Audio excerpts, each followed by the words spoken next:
Good evening. Welcome to Matt's Workbench. This is for FTT 201, Firearms Finishes and Engraving with instructor Alan Valdesari. All my instructors have been great guys. Everybody's given good feedback. This whole experience has been a good deal. And, anyway, we're going to jump right into this project. Tonight we're going to be doing a hydrographics dip kit. We're going to discuss what's in the package and my firearm that I've chose this evening.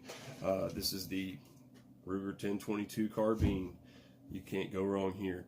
I figured if it's going to be camouflage and my first time for something, I don't want to risk a high dollar firearm having to do this process. You're basically going to ruin your stock in the fact of its original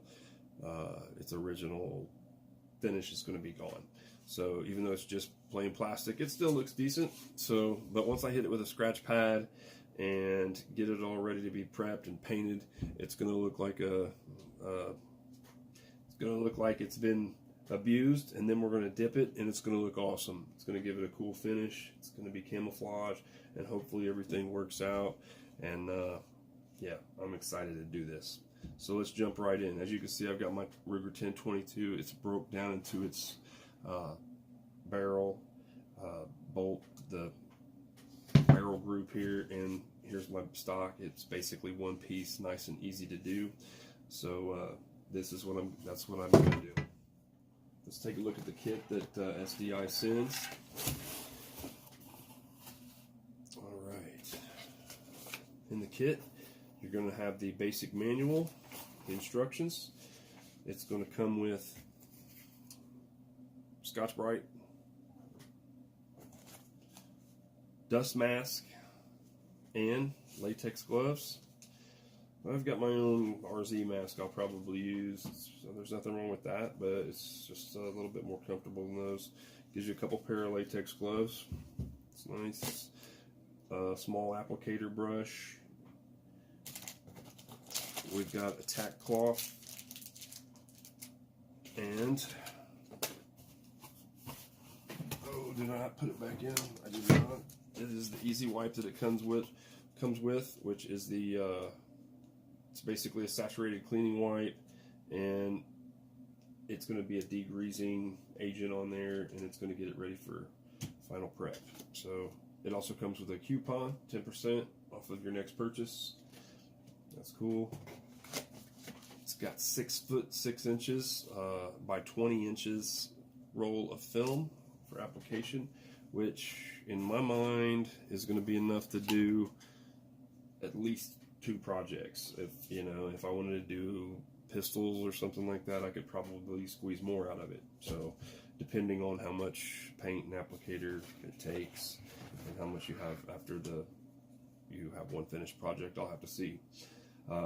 Your first move here is going to be the base coat paint. After everything's sanded, prepped, the surface is ready to go, you're going to hit it with the base coat. All right. It also has a can of aerosol activator. This is what gets sprayed on the film when it's on the water. This is going to activate the ink. So that gets put on at about 15 inches above the surface in a nice even coat.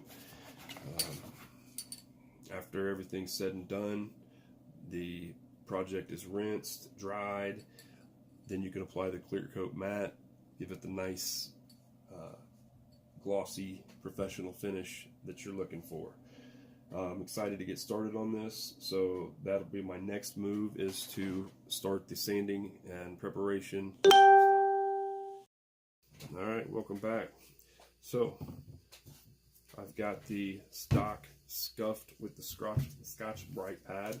Alright, it's real easy to do. And then you can actually see that you've done it all or not. I just saw that I missed the little spot right here, so we're going to hit that. And my TV just turned on. Apologize. And I'm going to wipe it back off. I'm using a 91% isopropyl alcohol solution, and you can see how it's nice and dull. So it's pretty much ready to go right now. As far as the rough part goes, I'm going to follow the instructions, and I'm going to use the pad and the tack cloth.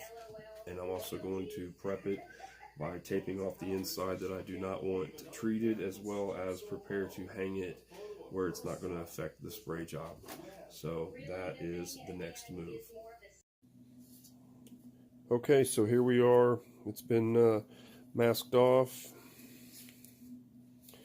and scruffed up and alcohol rubbed, and it's been hit with the wipe.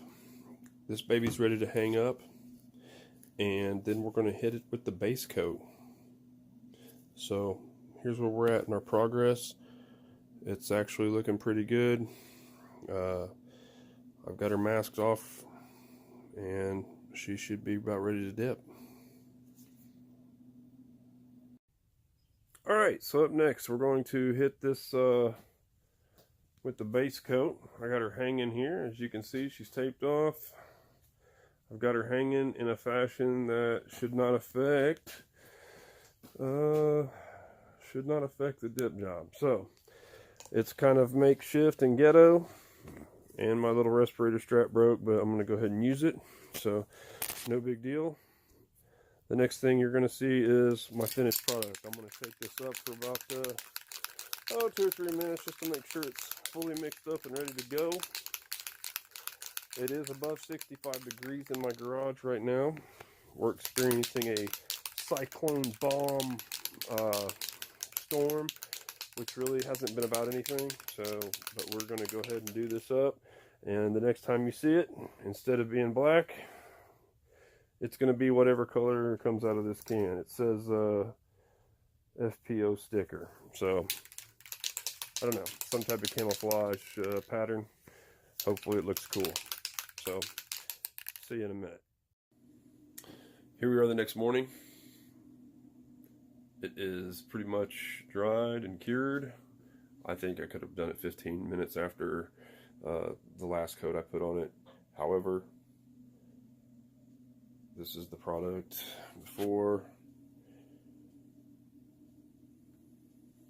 and it came out pretty clean. So my next move, I got to run up to the Dollar General and get a dipping tub.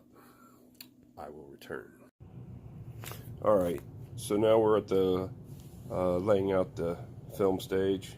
I've got my tub set up upstairs, and I'm going to lay the film out here, get her cut up to size, and it's going to take as big as I could get to make this work due to the length of the stock of the Rigger 1022. It's kind of long. It's almost 29 inches long, so it took a rather large tub, but it's all good because I'll be able to use it for other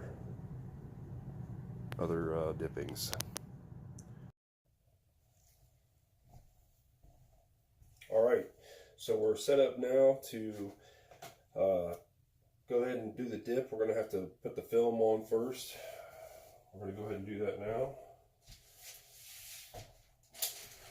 Okay, I got my film. I believe it is sticky side down. That should lay flat inside my frame, hopefully without a bunch of air pockets.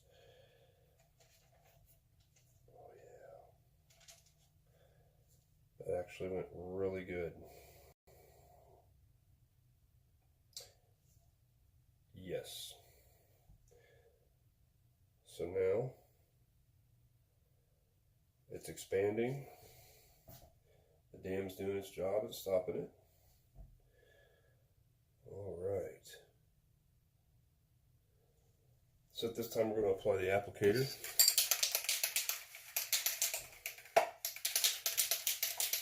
We're going to let that set for just a minute or two there.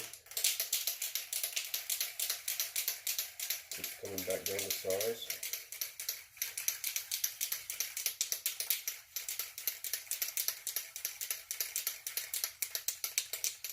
I'm going to want to spray about 15 inches above the surface of this, which is just a little bit above the height of my tub here, so that should work out real nice.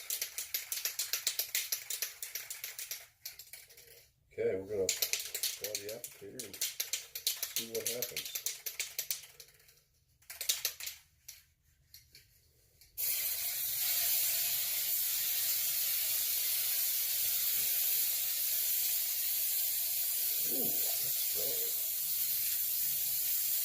Don't wear my mask. That looks really like that.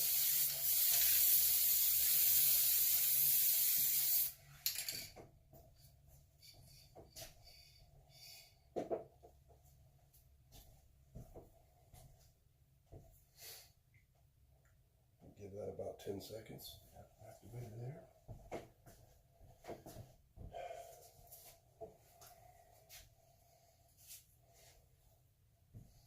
And here's kind of the moment of truth, I guess. I'm using basically the friction of my hand. Oh man, I hope this works out like I thought it was going to. Let's get both of them in there to make it a little bit easier. We're going to try the 30-degree angle. Going to dip it in slow and steady.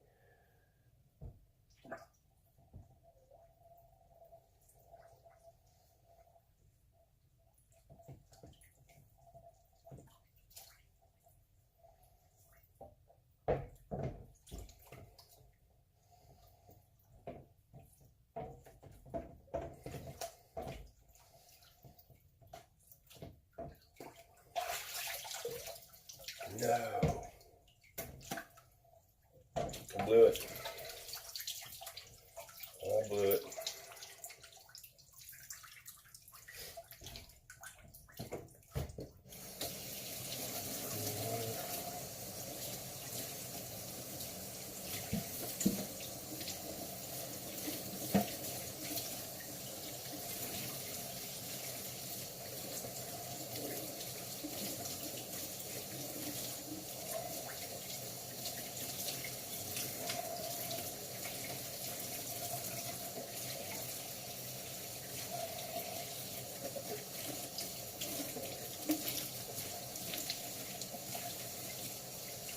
It actually came out really nice, except I did not use enough of the film, so I didn't make it all the way around my stock. So I failed and I measured wrong, so it's not good.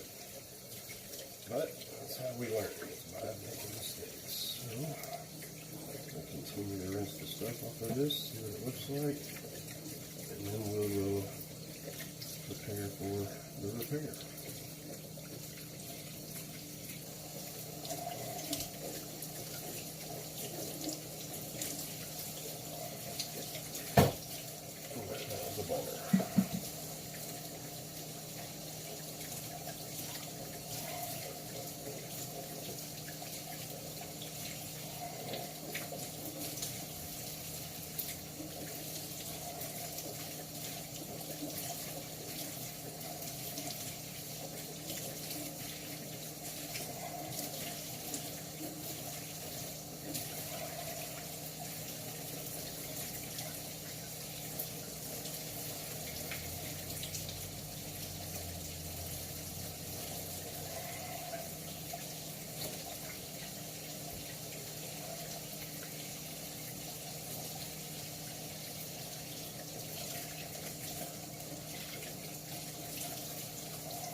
Well, that's what it came out like, which that's kind of cool.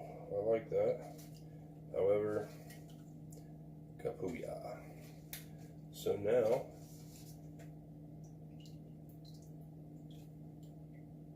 I'm I'm going to have to use a little bit of creativeness to see if we can't get that repaired, or if maybe I'll have to start over. We're going to have to find out. All right, we're back with the finished, well, not quite finished. We still got to put on the clear matte finish, but for the most part, she's pretty close to being finished. This was interesting. I learned a lot on this one. I learned that you need to make sure that you have enough film, or else it will come short. And you can see back here, yes, I had to redip it, and I got lucky that it came out like it did, I guess. So from the sides, it looks wonderful, and really with the pattern, it's not bad. And you probably wouldn't notice if I wouldn't pointed it out. It doesn't stand out that bad unless you notice it or you see it. Anyway, next up, the clear matte finish. All right, welcome back. Here we are at the last step. We're going to put the matte clear finish on it, and after this dries and sets up, we're going to put the firearm back together, and we'll have a finished product. So I've got some heaters going out here to get us up about 65 degrees. And we're going to be applying a couple of nice light coats to this, and we'll see what happens from here. Okay, finished product. I really feel pretty good about it, considering I had an incident in my dip, and if I mean, it's not perfect. It had some little bit of orange peel action, but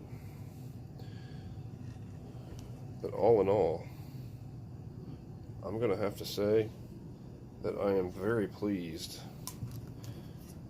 with the outcome of this product.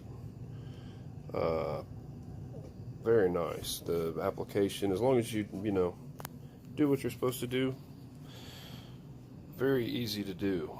So I would like to say that is my dip. Let's see, it's a dipstick hydrographics, and that is at www.dip123.com.